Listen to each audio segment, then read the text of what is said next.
Mi nombre es Moisés Duerto y continuando con la difusión del Sutra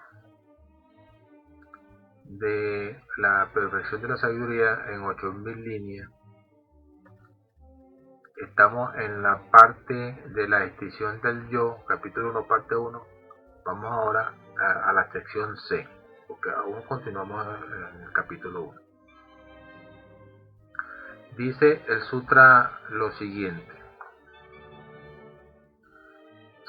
Shariputra, este pensamiento, el cual no es pensamiento, está como algo que es. Pregunta. Y le responde Subhuti: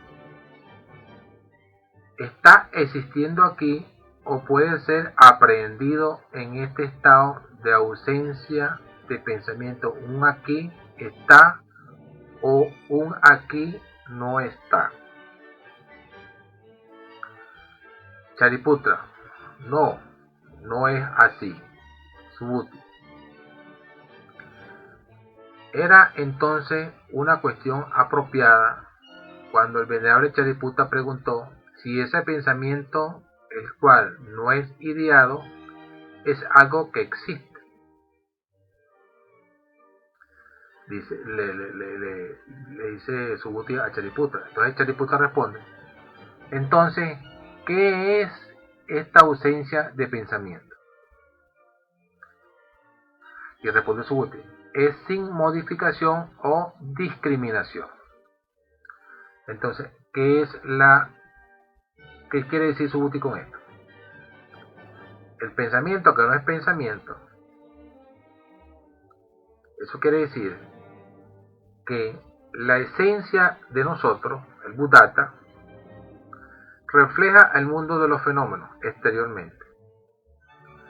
Refleja las imágenes, refleja los sonidos, refleja los olores, los sabores y las sensaciones táctiles.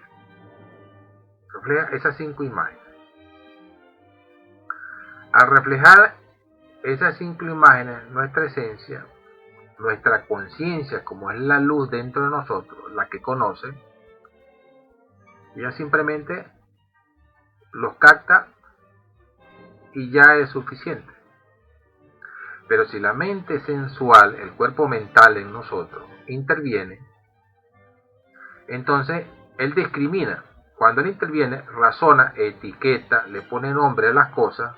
Entonces la mente discrimina. ¿Qué es discriminar? Nosotros vemos el árbol y simplemente vemos el árbol, sin decir que es un árbol. Pero si nuestra mente sensual interiormente dice: esto es un árbol de mango, tiene mangos maduros, tiene mango verde, etcétera, etcétera, ya estamos discriminando. ¿Ves? Ya estamos razonando, ya estamos interpretando. Y si la conciencia de nosotros se identifica con esta discriminación, nos olvidamos de nosotros mismos, entonces caemos en el sueño de la conciencia. Entonces por eso Shariputra le pregunta a él: entonces, ¿qué es esta ausencia de pensamiento? Y Subhuti dice: es sin modificación o discriminación. Es decir, nuestra conciencia ve lo que nuestra esencia refleja y la mente guarda silencio interiormente. Entonces Shariputra comenta nuevamente: bien, tú expones esto, Subhuti, tú, de quien el Señor, es decir, el Buda, ha declarado que eres el más destacado de entre aquellos que moran en la paz. ¿No? Dice Shariputra. Y por esto se ve que eres el más destacado entre quienes moran en la paz. Es decir, que tiene una conciencia iluminada y su mente sensual, razonativa e intelectiva no genera ningún tipo de concepto o pensamiento del mundo exterior, del mundo de los fenómenos.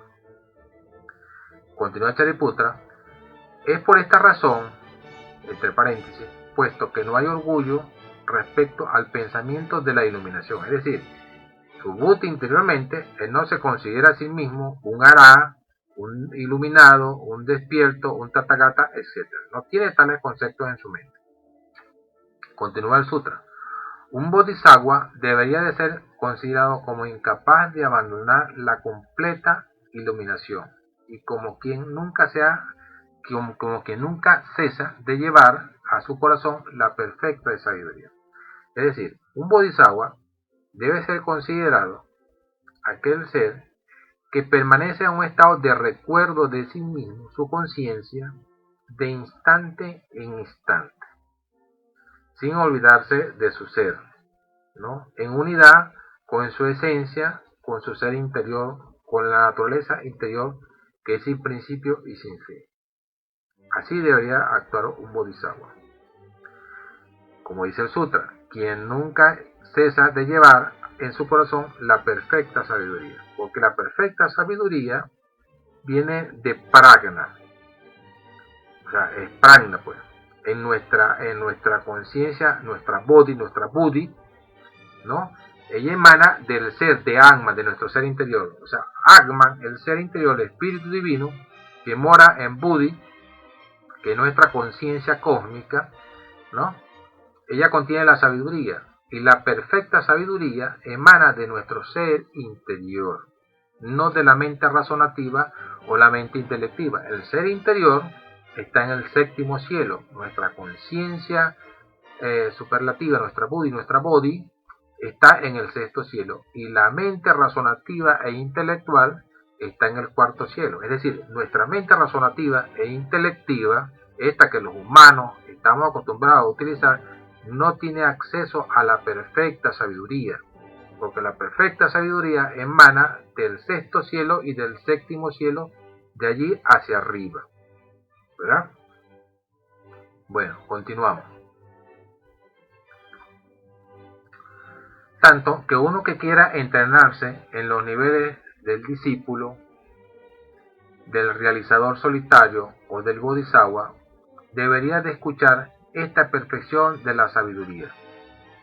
Debería de sostener, o sea, fíjese, yo repito aquí para que prestemos atención, en el capítulo la extinción del yo. Tanto que uno que quiera entrenarse en los niveles de discípulo, es decir, el Aravaka, del realizador solitario, es decir, el Prayeka Buda, o del Bodhisattva, es decir, aquel que se encarna constantemente para ayudar a la humanidad, deberían de escuchar esta perfección de la sabiduría. Deberían de sostener esto, deberían de mantener esto en mente. Es decir, retenerlo en mente, es decir, recordándose de sí mismo de instante en instante. Deberían de recitar esta enseñanza, deberían de estudiar esto, deberían de difundir esto entre los demás. Es decir, que una de las misiones del Bodhisattva es difundir esta enseñanza que estamos difundiendo en estos videos y que se ha difundido durante 2500 años. Y proseguimos difundiéndola después de toda esa cantidad de siglos. Y uno debería de entrenarse y de esforzarse en esta perfección de la sabiduría. Esto de entrenarse en la perfección de la sabiduría, es decir, procurar mantener la conciencia en recuerdo de sí mismo, en unión con su esencia, con su bodhata, con su esencia de la mente, con su real ser, ¿no? A esto se refiere. Uno debería de esforzarse en esta perfección de la sabiduría, dotado con la destreza en los medios hábiles, con la intercesión de procurarse todo y cada uno de los fenómenos que constituyen un bodhisattva. Solo en esta perfección de la sabiduría y todos y cada uno de los fenómenos que constituyen un bodhisattva, y en los cuales él debería de entrenarse y esforzarse, son indicados con todo detalle. Es decir, que un bodhisattva tiene unas características tanto interiores como exteriores, que más adelante van a ser explicadas.